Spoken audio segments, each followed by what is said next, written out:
നമസ്കാരം, news prime മലയാളത്തിലേക്ക് സ്വാഗതം. ഇന്ത്യ രാജ്യത്ത് പുകമറ സൃഷ്ടിക്കാൻ BJP-യോളം പോകുന്ന ഒരു പാർട്ടിയില്ല എന്നുള്ളത് വളരെ വ്യക്തമാണ്. അവർക്ക് അനുകൂലമല്ല രാജ്യത്തെ ട്രെൻഡെങ്കിൽ അനുകൂലമാക്കിയെടുക്കാനുള്ള സാഹചര്യങ്ങൾ സൃഷ്ടിക്കുന്ന അവസ്ഥയിലൂടെയാണ് നാം കടന്നു പോകുന്നതെന്ന് പ്രതിപക്ഷം വെറുതെ ആരോപിക്കുന്നതല്ല. ഈ രാജ്യത്ത് ചെറുതും വലുതുമായി സംഭവിക്കുന്ന എല്ലാ കാര്യങ്ങളിലും BJP-ക്ക് വലിയ തോതിലുള്ള താല്പര്യമാണ് ഉള്ളത്. കാരണം അതിനെ എങ്ങനെയും പ്രതിപക്ഷത്തിന് പ്രതികൂലമാക്കി മാറ്റിയെടുക്കാൻ സൈബർ ലോകത്ത് വലിയ തോതിലുള്ള ഒരു പുകമറ സൃഷ്ടിക്കാൻ സദാ ജാഗരൂകരായി BJP-യുടെ IT സെൽ ഉണ്ട് എന്നുള്ളതാണ്.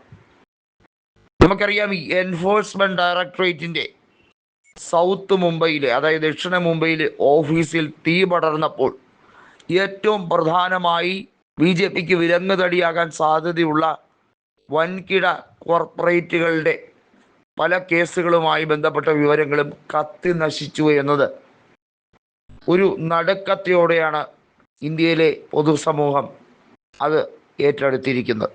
നീരവ് മോദി അടക്കമുള്ളവരുടെ ഫയലുകൾ, എൻഫോഴ്സ്മെൻറ്റ് ഡയറക്ടറേറ്റിൻ്റെ കണ്ടെത്തലുകൾ, തെളിവുകൾ, അവർ നടത്തിയിട്ടുള്ള തിരിമറിയുമായി ബന്ധപ്പെട്ട ആരോപണങ്ങൾ, അതെല്ലാം തന്നെ ഫയലുകളായി സൂക്ഷിച്ചു വെച്ചിരുന്ന റെക്കോർഡുകൾ പലതും കത്തി നശിച്ചിരിക്കുന്നു എന്നത് അതൊരു ഒറ്റപ്പെട്ട സംഭവമായി കണക്കാക്കാൻ കഴിയുന്നില്ല.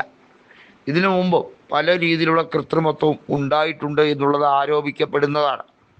സുരേഷ് കൽമാതി എന്ന വ്യക്തി കോമൺവെൽത്ത് അഴിമതിയുമായി ബന്ധപ്പെട്ട് ഏറ്റവും കൂടുതൽ രാജ്യത്ത് കേട്ട പേരാണ്.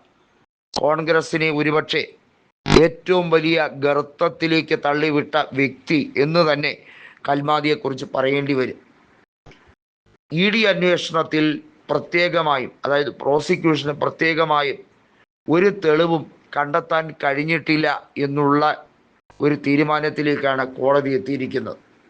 അതായത് എൻഫോഴ്സ്മെൻറ്റ് ഡയറക്ടറേറ്റിന് കോമൺവെൽത്ത് അഴിമതിയുമായി ബന്ധപ്പെട്ട് ഡൽഹിയിൽ വെച്ച് നടന്ന 2010 കോമൺവെൽത്ത് ഗെയിംസിൽ അതിൽ സാമ്പത്തിക ക്രമക്കേട് അന്വേഷിക്കാൻ 13 കൊല്ലത്തോളം എടുത്തു.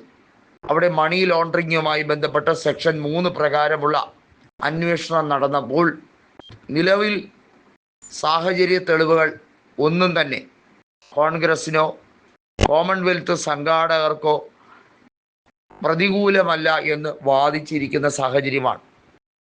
ഇത് വാസ്തവത്തിൽ രാജ്യത്തെ നടുക്കിയിരിക്കുകയാണ്. കാരണം ഈ രാജ്യത്തെ പ്രതിപക്ഷത്തെ വലിയ രീതിയിൽ എപ്പോഴും കടന്നാക്രമിക്കുന്നത് CAG വിനോദ് റോയ് അന്ന് നൽകിയ റിപ്പോർട്ടിൻ്റെ അടിസ്ഥാനത്തിലുള്ള തെളിവുകളാണ്.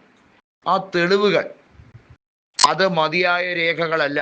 അഴിമതിയുമായി ബന്ധപ്പെട്ട് വൻ വെട്ടിപ്പ് നടന്നിരിക്കുന്നു എന്നുള്ളത് ആരോപിക്കാൻ കഴിയുന്നില്ല എന്ന സാഹചര്യമാണ് പുറത്തു വന്നിരിക്കുന്നത്. BJP-ക്ക് വലിയ രീതിയിലുള്ള തിരിച്ചടിയാണിത്. കാരണം സ്വാഭാവികമായും അവരായിരുന്നു ഏറ്റവും കൂടുതൽ രാഷ്ട്രീയപരമായി അതിനെ ഉപയോഗിച്ചിരുന്നത്. കോമൺവെൽത്ത് അഴിമതി ആരോപണം അത്തരത്തിൽ അതിനകത്ത് തെളിവില്ലാത്തത് കൊണ്ട് തന്നെ കുറ്റാരോപിതർ എന്ന് പറയപ്പെടുന്ന വ്യക്തികൾ അവർ നിരപരാധികളാകുന്ന ഒരു സാഹചര്യത്തിലേക്ക് കാര്യങ്ങൾ എത്തുകയാണ്.